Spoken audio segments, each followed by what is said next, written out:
Turning now to our exclusive interview with an American soldier and his wife who were detained by Immigration, Customs and Enforcement. She was released after a month in custody and is back home with her husband in Texas. But she still faces deportation and fears being swept away at a moment's notice. CBS News immigration correspondent Camilo Montoya-Galvez traveled to El Paso to speak with the couple.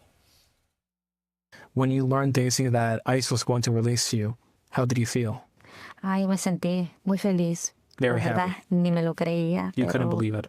After weeks in detention, Daisy Rivera Ortega is grateful to be back home with her husband, Sergeant First Class Jose Serrano, a U.S. citizen whose career in the Army spans 27 years, with 3 deployments to Afghanistan. We're going home today. This was the moment Rivera Ortega was released, after ICE arrested her back in April at an immigration appointment in El Paso, Texas. The couple knows the situation is still far from over. Jose, in this moment, what scares you the most? My wife can be deported at any moment. Rivera Ortega has been in the U.S. for more than a decade. In 2019, an immigration judge granted her legal protection from being sent back to her native El Salvador. DHS maintains she's in the U.S. illegally with a deportation order, saying in a statement she will receive, quote, full due process. What was the most difficult part of being detained by ICE? Lo más difícil para mí fue que no sabía qué iba a pasar. Not knowing what could happen No next. tenía como respuestas. Not having answers, too.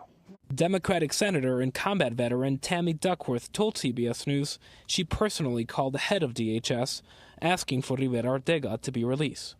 And in an exclusive interview earlier in May, we asked Border Czar Tom Hillman about this case.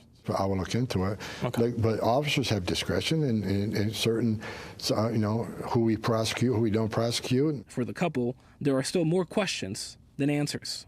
We follow the rules. We follow the rules, and in doing that, my wife got arrested.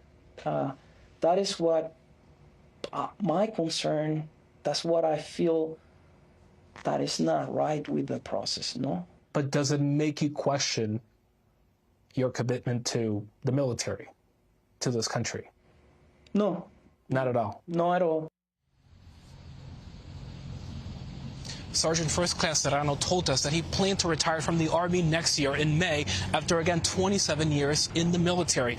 But he is now seeking to cancel that plan. He tells us he needs to work to pay for his wife's legal fees and make preparations in case she's deported to Mexico. Right behind us. Nate? Camilo, thank you.